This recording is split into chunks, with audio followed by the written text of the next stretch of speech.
Des événements spectaculaires se sont produits le jour de la Pentecôte à Jérusalem, 50 jours après la résurrection de Jésus. Ces événements, rapportés dans le chapitre 2 des Actes, ont changé à jamais le cours de l'histoire pour tous ceux qui croiraient en lui. Ce jour marqua la naissance de l'Église du Nouveau Testament. Ce sont précisément ces événements et leur signification que nous expliquerons dans cette vidéo. Tout a commencé lorsque les disciples de Jésus se réunirent pour observer ce jour de fête comme chaque année. Mais lors de cette Pentecôte, à l'endroit particulier où ses disciples étaient rassemblés, il vint du ciel un bruit comme celui d'un vent impétueux, qui remplit toute la maison où ils étaient assis. Ce bruit a en fait attiré l'attention de nombreuses personnes en séjour à Jérusalem. En effet, le verset 6 les décrit comme une multitude. Et juste avant que cette multitude commençât à accourir, il s'est produit quelque chose d'insolite. Des langues semblables à des langues de feu leur apparurent, séparées les unes des autres, et se posèrent sur chacun d'eux. Et immédiatement, ils furent tous remplis du Saint-Esprit et se mirent à parler en d'autres langues. Or, le mot « langue » ici signifie « langage » ou « dialecte ». En fait, les versets 5 à 11 expliquent que cette multitude, en séjour à Jérusalem, était composée de personnes provenant de plusieurs nations différentes, toutes parlant des langues différentes. Et en reprenant au verset 6, nous voyons que lorsque la multitude accourut, elle fut confondue parce que chacun les entendait parler dans sa propre langue. Ils étaient tous dans l'étonnement et la surprise, et ils se disaient les uns aux autres, « Voici ces gens qui parlent, ne sont-ils pas tous galiléens?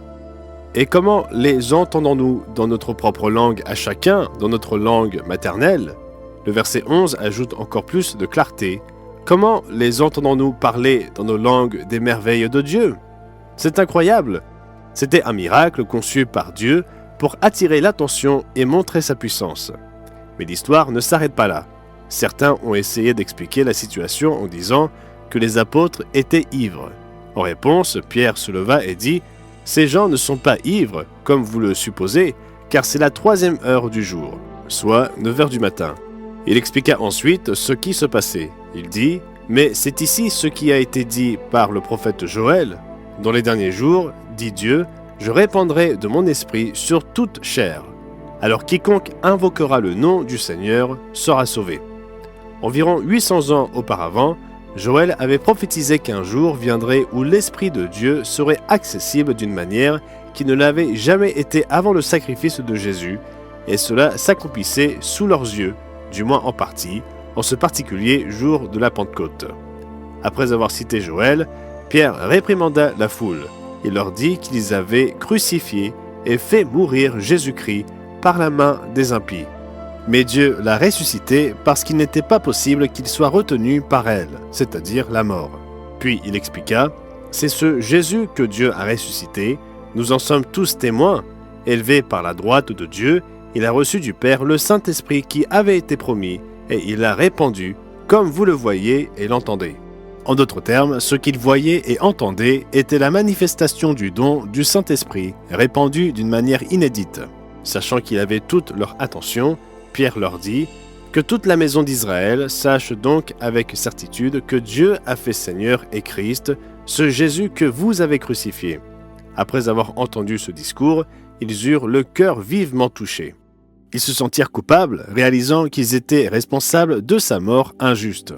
Et avec cette conviction, ils demandèrent à Pierre et aux apôtres « Hommes, frères, que ferons-nous » Chacun d'entre nous, lorsque nous réalisons que Jésus a donné sa vie en sacrifice pour nos péchés personnels, devrait se poser la même question. « Hommes, frères, que ferons-nous » Pierre donna cette réponse. « Repentez-vous et que chacun de vous soit baptisé au nom de Jésus-Christ pour le pardon de vos péchés, et vous recevrez le don du Saint-Esprit. » Se repentir, c'est se détourner du péché et commencer à mener une vie d'obéissance aux lois de Dieu, car le péché est la transgression de la loi.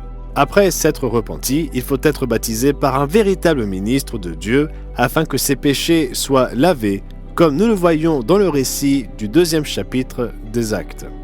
Mais cela ne s'arrête pas là. Comme nous pouvons le voir ici et dans d'autres passages, après avoir été purifiés par le baptême, nous devons recevoir le Saint-Esprit par l'imposition des mains du ministère de Dieu.